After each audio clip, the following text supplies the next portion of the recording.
Shalom. This video is about Parshat Toldot, which begins with Genesis chapter 25, verse 19.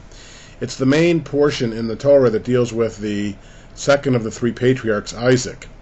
In this portion, of course, last week Abraham and Sarah and Sarah died, and Isaac now is married to Rebekah, and she's pregnant after being barren. She's pregnant with twins, and they're fighting in her womb, Jacob and Esav. And Esav comes out first with Jacob grabbing at his heel. And the story then occurs that Jacob is kind of a stay-at-home guy, and Esav's a hunter, and he comes in one day famished. Jacob's making a bowl of soup, and Esav wants it, and Jacob says, I'll give it to you for selling me your birthright, which he does.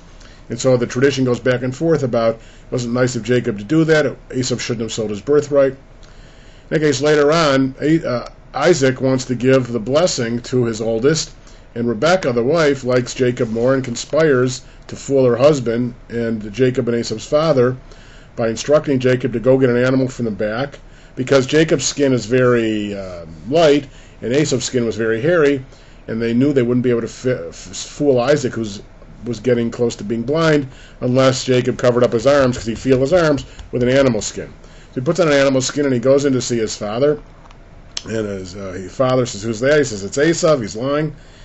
And then he feels him, and he says a very famous line. He says, "Hakol kol Yaakov." The voice is the voice of Jacob. Yadayim yadei Esav. The hands, though, are the hands of Esav.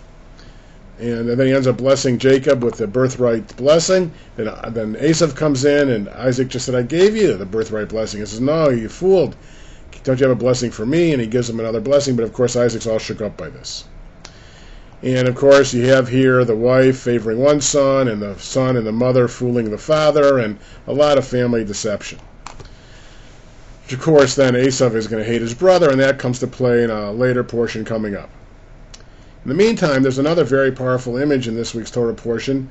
Of course, water is so very important. And there's a scene where Abraham had dug some wells, and the Philistines had filled them up, and Isaac then goes to the wells that Abraham had dug and redigs them.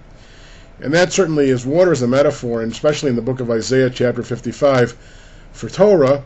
So when you redig the wells of Abraham, it's like going to the sources of Judaism of our ancients and redigging it and getting water out of the same place. And then the Torah says that he named some of the wells new names.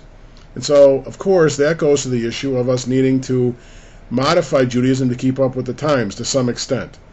In fact, there was a recent story about Michael Steinhardt, God bless him, who's given $150 million to Jewish causes. But recently it seemed like he was regretting it because he said things haven't changed. And one of the critiques is, well, you poured money into the same old institutions, but you need to pour money into innovative things. And one of the things he did was, of course, Birthright, which is the free trip to Israel for 18 to 26-year-olds, which has made a big difference, we believe. But we have to dig new wells or give the old wells new names to do something because people change.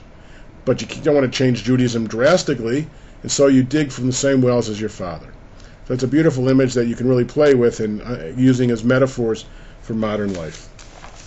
So those are some of the main stories of, and it gives rise to all kinds of issues that we could discuss about husbands and wives and brothers and parents and Torah. A really beautiful and important Torah portion as we remember our number 2 patriarch and matriarch, Isaac and Rebekah.